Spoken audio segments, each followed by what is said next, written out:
Buenas noches, mi nombre es Rubiestela Gallego, estudiante de cuarto semestre de Contaduría de la Universidad Uniminuto. A continuación vamos a resumir 5 capítulos del libro de Economía. Los patrones de consumo e inversión desempeñan un papel fundamental de la economía de un país. Los países que consumen la mayor parte de su renta, como Estados Unidos, tienden a invertir relativamente poco y muestran una tasa moderada de crecimiento económico. En cambio, los países que consumen una pequeña parte de su renta tienden a invertir mucho. Estos países, por ejemplo, como Japón y Hong Kong, tienden una elevada tasa en crecimiento de la producción y de la productividad.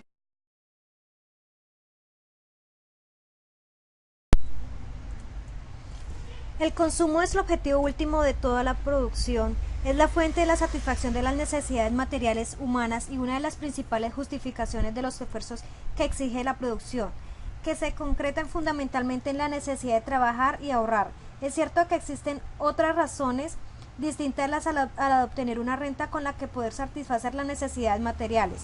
Para realizar estos esfuerzos, por ejemplo, no solo se trabaja para ganar un dinero, sino que pues también es una forma de relacionarse con los demás, en algunos casos como forma de una realización personal y como forma de cumplimiento de un deber moral.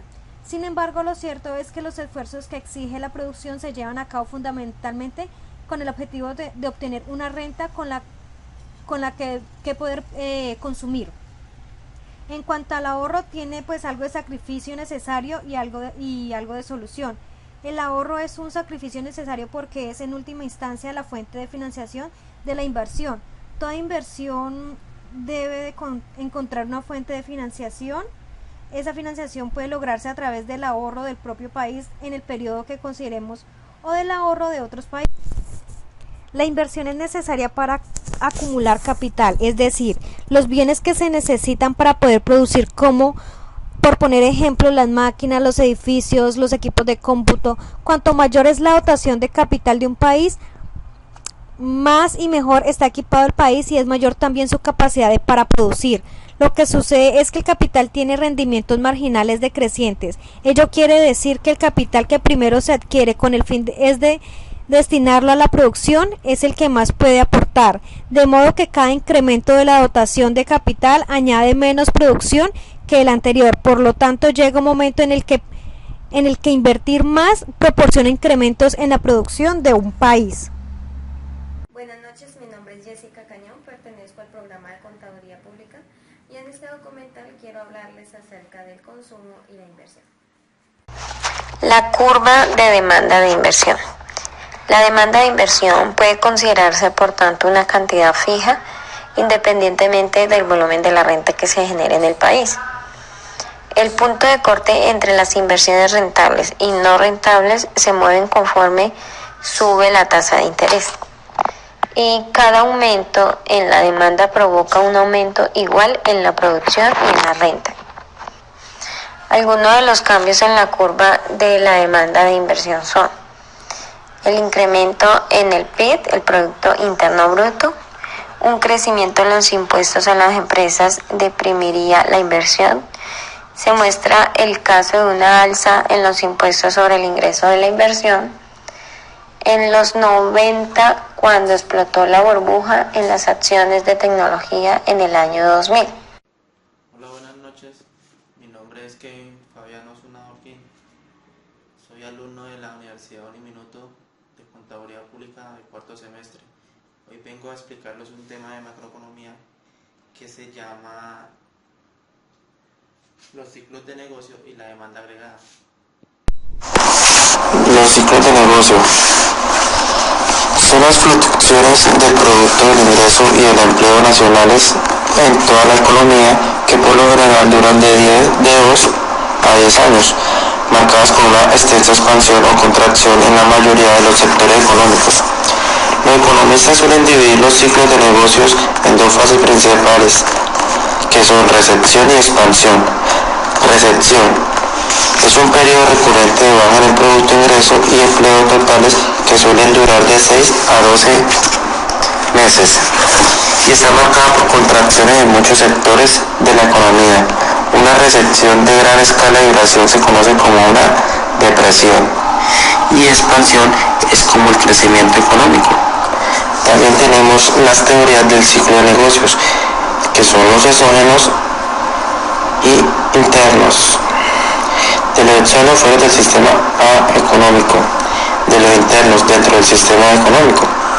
Un ejemplo de un ciclo exógeno fue al comienzo de la Segunda Guerra Mundial, cuando Alemania y Japón se lanzaron contra Europa y Estados Unidos. Esto condujo a un rápido ascenso en el gasto militar, a grandes incrementos en el gasto y a un repunte en la demanda agregada que se sacó a Estados Unidos de la Gran Depresión. Aquí un evento exógeno, una gran guerra, llevó a un enorme incremento del gasto militar y a la mayor expansión económica del siglo XX. Más adelante se examina este episodio. Muchos ciclos de negocios en la historia económica estadounidense fueron ciclos internos que se originaban en el sector financiero. Por ello este capítulo dedica gran parte de su contenido a la exposición de la economía monetaria y financiera. También estamos con lo que es la crisis financiera y los ciclos de negocios, que son un rasgo común del capitalismo mundial, son las explosiones y desastres especulativos que ocurrieron con frecuencia en el siglo XIX. Están los pánicos del inicio del capitalismo y también la hiperinflación. En el siglo XIX fue una especulación frenética de las inversiones fundamentales en canales, tierras y ferrocarriles. El precio de los terrenos subió en exceso y la gente compraba demasiadas deudas. Las quiebras llevaron a desastres financieros, a corridas bancarias y a las consecuencias crisis.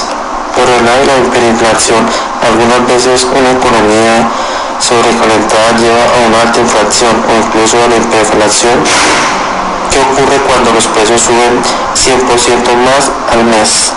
Más famosa como la historia que ocurrió en Alemania en 1923, cuando el gobierno no pudo cumplir sus obligaciones financieras mediante los impuestos y el endeudamiento. También nos cuenta sobre la burbuja de la nueva economía, la burbuja de la vivienda. Bueno, ahora son otro tema que se llama la demanda agregada y los ciclos de negocio. Es la cantidad total o agregada de bienes y servicios que los agentes económicos están dispuestos a comprar a un nivel dado de precios. El modelo más simple de la demanda agregada es el modelo multiplicador. En la demanda agregada encontramos es lo que es el gasto deseado en todos los sectores productivos, como lo es el consumo, la inversión, las compras del gobierno y las exportaciones netas. También está la curva y sus componentes. A nivel de precios aparecen los componentes de la demanda que se agregan al PIB. La suma de los cuatro a ese nivel de precios es la demanda agregada. Se desplaza cuando hay cambios en la política monetaria, gasto gubernamental o tasas impositivas. La curva de la demanda agregada con pendiente negativa.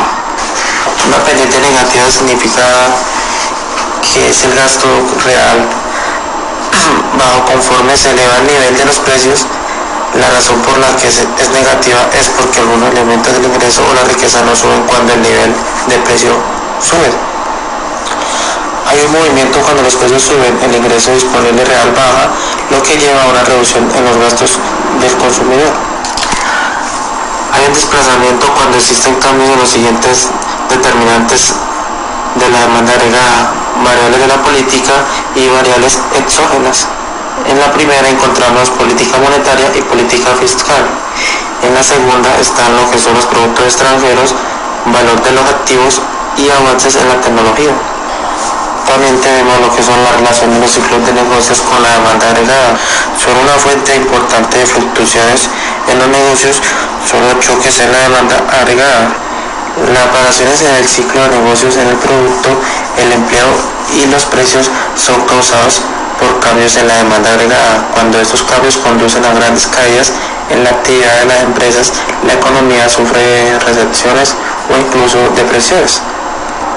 El caso de una expansión económica es exactamente lo opuesto. Supóngase que una guerra llevó a un rápido incremento en el gasto del gobierno. Como resultado, la curva de demanda agregada se desplazará hacia la derecha, el producto y el empleo aumentarían y los precios y la inflación también se elevarían. También tenemos lo que es el modelo multiplicador. En la teoría macroeconómica básica de los ciclos de negocios, sostiene que los cambios de la demanda agregada causan las frecuentes e impredecibles fluctuaciones en el producto, los precios y el empleo, conocidos como los ciclos de negocio. En el modelo keynesiano del multiplicador, o simplemente modelo del multiplicador, es un concepto básico de la macroeconomía que ayuda a entender por qué se dan fases de crecimiento y fases recesivas. ¿Cómo puede funcionar el modelo del multiplicador? Para entender el funcionamiento del modelo del multiplicador, vamos a revisar brevemente el concepto de renta de equilibrio.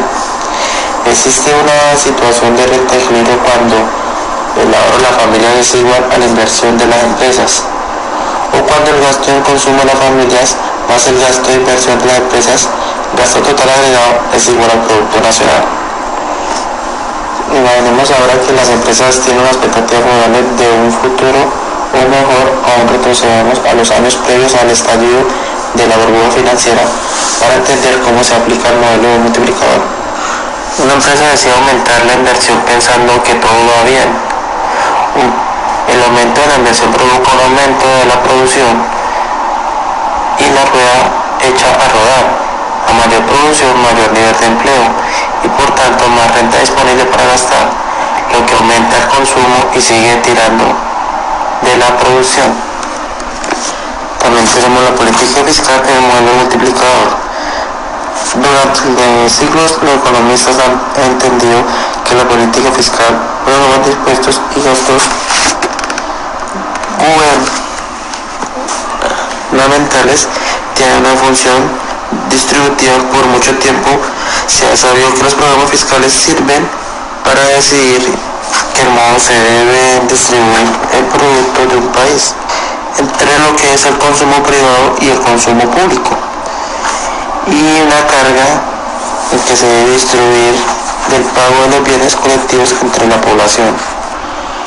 Dice, en este campo se miden las inversiones del gobierno en la actividad económica del país, es decir, la proporción en que se ven afectados los ingresos de un país ante un aumento o disminución del gasto público. Ejemplo, si el multiplicador fiscal es igual a 1, un recorte del gasto público de 10 millones de euros reduciría el PIB en 10 millones de euros. Si el multiplicador fiscal es mayor que 1, un aumento en el gasto público conllevará a un mayor aumento en la actividad económica de un país, un aumento en el Producto Interno Bruto. Y ya por terminar, decimos que una reducción en los impuestos tomadas por sí solos sin modificaciones a la inversión ni a las compras gubernamentales eleva el nivel del equilibrio del ingreso nacional. La curva del consumo contra el PIB se desplaza hacia arriba y a la izquierda por un recorte a los impuestos. Buenas noches, mi nombre es Sonia Isabel López, estudio contaduría en la Uniminuto y en este documental les hablaré sobre el dinero y el sistema financiero. El dinero y el sistema financiero. El sistema financiero es uno de los sectores más importantes e innovadores de una economía moderna. Es el sistema circulatorio que liga bienes, servicios y finanzas en los mercados domésticos e internacionales.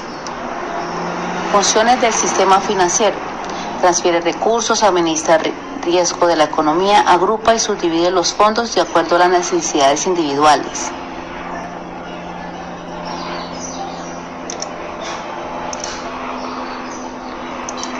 Flujo de fondos.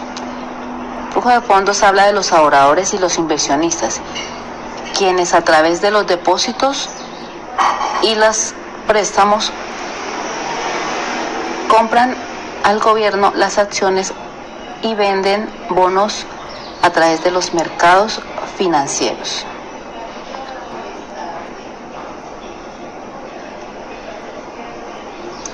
Activos financieros. ¿Qué son los activos financieros?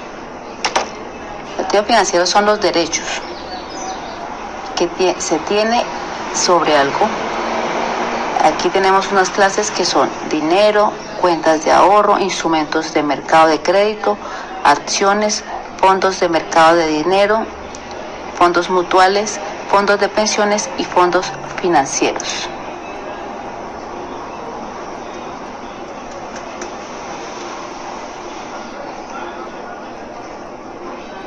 Ahora vamos a hablar de la evolución del dinero. La evolución del dinero viene del trueque, en donde se intercambiaban bienes y servicios. Después pasó a partir del siglo XVIII a la era de los metales, donde se intercambiaban plata y oro, para llegar al dinero moderno en la actualidad.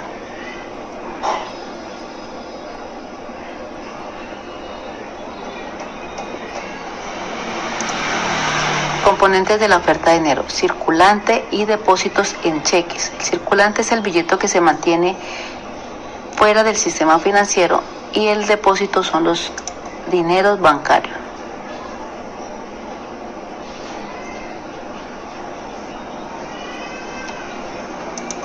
La demanda del dinero. Funciones del dinero. Pues la primera es mediante el intercambio, mediante la unidad de cuenta y mediante los depósitos de valor, a través de la bolsa de valores y a través de valores como el dinero y objetos de alta riqueza.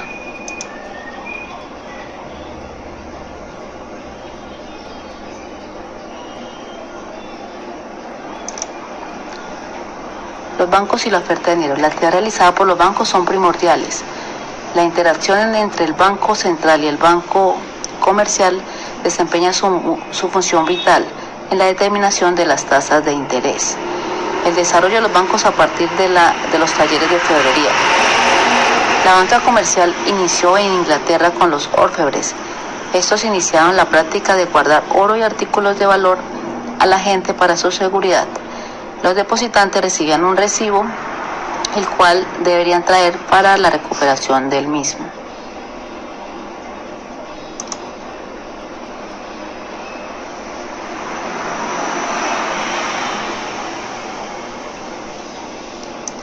En el mercado de valores intercambiamos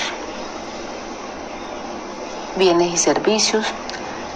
Hay unos oferentes y unos demandantes que son los que aprovechan el mercado para realizar sus necesidades.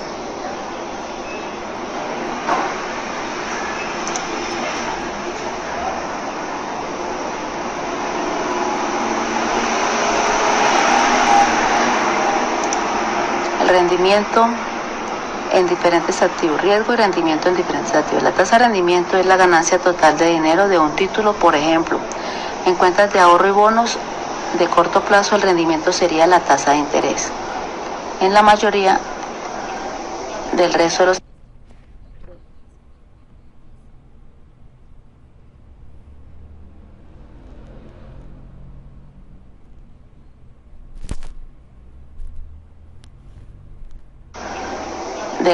activos financieros, el rendimiento combina los dividendos con una ganancia o pérdida de capital.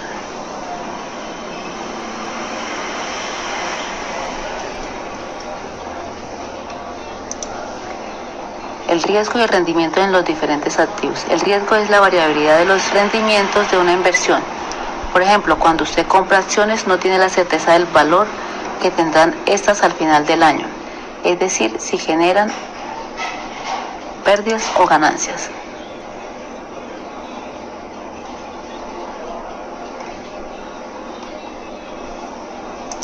Hablamos de burbuja cuando suben los precios, porque la gente cree que va a seguir subiendo en el futuro. O sea, es una ilusión.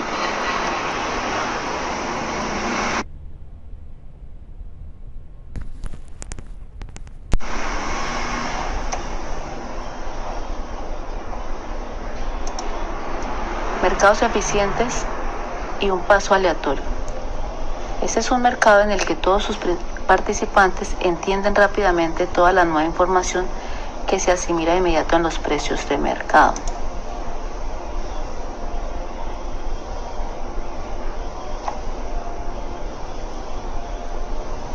Estrategias para finanzas personales. Conozca sus inversiones, diversifique, considere los fondos de inversión en acciones. Buenas noches, mi nombre es Damaris Piñeros y le voy a hablar de la política monetaria y económica. Política monetaria y economía. Se define la política monetaria como el conjunto de instrumentos de los que se vale el Banco Central para regular la cantidad de dinero existente en los mercados y con ello variables subyacentes como las tasas de cambio y la inflación. Objetivos de la política monetaria. Sus principales objetivos son controlar la inflación, reducir el empleo, conseguir crecimiento económico, mejorar el saldo de la balanza de pagos. Tipos de política monetaria. Según cuál sea su objetivo, podemos separar las políticas monetarias en dos tipos. Política monetaria expansiva, la cual consiste en aumentar la cantidad de dinero en el país para estimular la inversión y con ello reducir el desempleo y conseguir crecimiento económico. Política monetaria restrictiva. Trata de reducir la cantidad de dinero del país con el fin de reducir la inflación. Cuando se aplica la política restrictiva se corre el riesgo de el crecimiento económico, aumentar el desempleo y reducir la inversión. Tipos de política monetaria. Política monetaria expansiva y política monetaria restrictiva. Poner más dinero en circulación y quitar dinero del mercado. Autoridad monetaria que direcciona la política monetaria. El Banco Central es la autoridad monetaria que se encarga de direccionar la política monetaria. Por mandato constitucional, debe mantener el índice de inflación en niveles aceptables con el fin de garantizar un adecuado desempeño de la actividad económica. Cuando hay mucho dinero en circulación, las personas disponen de más recursos para adquirir bienes. Sin embargo, si este nivel es excesivo, la demanda de bienes es mayor que la cantidad productiva del país, presentándose entonces una escasez de bienes y como consecuencia un aumento del precio de estos, lo que hace que se dé un fenómeno de inflación. Banca Central y el sistema de la Reserva Federal. Funciones de la Reserva Federal. Conducir las políticas monetarias por medio de las tasas de interés de corto plazo. Mantener la estabilidad del sistema financiero y el riesgo sistemático como prestamista de última instancia. Supervisar y regular las instituciones financieras. Proporcionar servicios financieros a los bancos y al gobierno. Panorama de operaciones de la Reserva Federal. La Federal guía su política a través de una tasa de interés de corto plazo, llamada tasa de fondos federales. Es una tasa de interés que los bancos se cobran entre sí cuando negocian saldos de reservas en la Federal. Es una tasa de interés de corto plazo libre de riesgo, a un día y en dólares estadounidenses.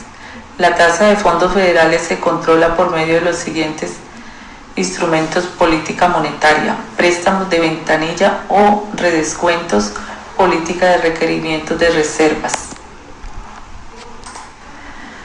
y operaciones de mercado abierto, compra, venta de valores del gobierno estadounidense en el mercado abierto para influir en el nivel de las reservas bancarias, balance de la Reserva Federal, balance de los bancos comerciales.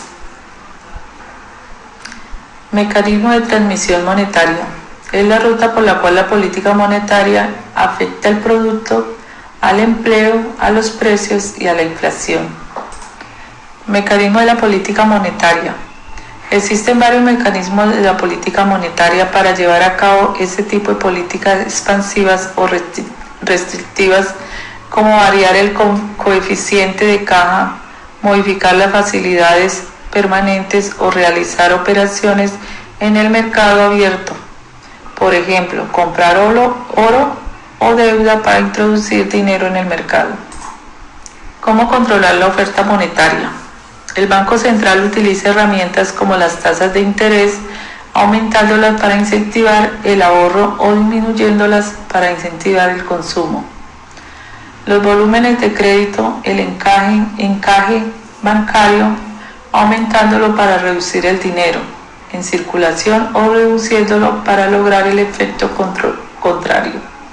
La emisión de dinero, el movimiento internacional de capitales. Influencia de la política monetaria. La política monetaria tiene un gran poder de influencia sobre aspectos como la inversión, en la medida que por medio de ella se estimula o desestimula el ahorro. Elementos básicos de la inversión. Una política monetaria puede conducir a que la gente prefiera invertir o ahorrar, lo que directamente influye sobre el crecimiento económico y el desempleo. La implementación de correctas medidas monetarias puede lograr que la economía de un país se dinamice o por el contrario se estanque. Efectos de los cambios de la política monetaria en el producto. Las tasas de interés y la demanda de inversión. La tasa de interés determina el costo de inversión. Si las tasas de interés son altas, la inversión disminuye. Por el contrario, si las tasas de interés son bajas, la inversión aumenta. Cambio en la inversión y la producción. Las tasas de interés interactúan con muchas influencias económicas y de esta forma influyen con otras tasas de interés, por lo cual afecta la inversión empresarial y residencial. El reto de la trampa de la liquidez. Se produce cuando los tipos de interés están muy bajos, con tasas cercanas a cero, y debido a ello las personas acumulan dinero en efectivo en lugar de invertirlo porque creen que pueden producirse situaciones que escapen a su control, como puede ser deflación, aumento de la tasa de desempleo, reducción del Producto Interno Bruto o una guerra. Aplicaciones de la economía monetaria. Teoría cuantitativa del dinero y de los precios. Sostiene que los precios se mueven de manera proporcional al movimiento en la oferta monetaria, aunque la teoría cuantitativa es solo una aproximación burda. Se ayuda a explicar por qué los países con bajo crecimiento monetario tienen una inflación moderada y por qué aquellos que tienen un rápido crecimiento monetario encuentran que los precios galopan a la par. Mi nombre es Dela Yamile Sandoval, pertenezco al programa de Contaduría Pública de la Uniminuto. En este documental voy a hablar sobre el tema de la inflación. La inflación es el aumento generalizado y sostenible de los precios de bienes y servicios de un país. Para medir el crecimiento de la inflación se utilizan índices que reflejan el crecimiento porcentual de una canasta de bienes ponderada. Se mide por el IPC. Los tipos de inflación son tres. Baja inflación, cuyas tasas anuales son de un solo dígito.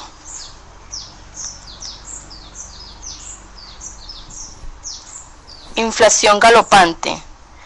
Sus tasas son de 2 o 3 dígitos.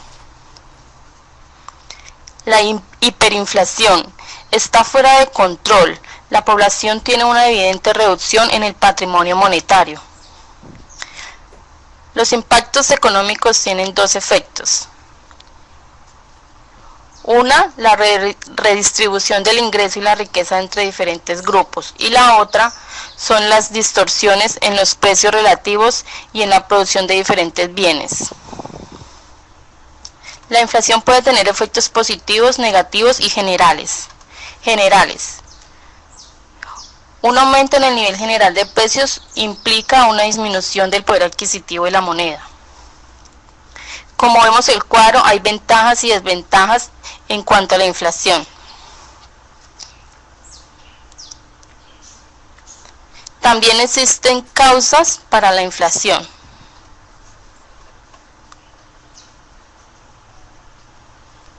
Existen diversas teorías referentes al tema de la inflación. Un ejemplo, la teoría monetarista dice que la política fiscal es ineficiente para el control de la inflación.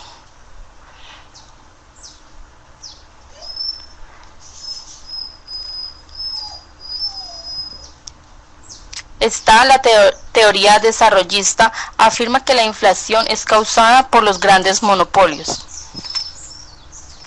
El IPC, que significa índice de precios al consumidor. ¿Quién regula la inflación? es regulada y controlada por el Banco de la República mediante la política monetaria. En conclusión, el gobierno y las entidades competentes buscan tener una inflación baja y controlada para evitar un caos económico que afectaría directamente el índice de desempleo de un país.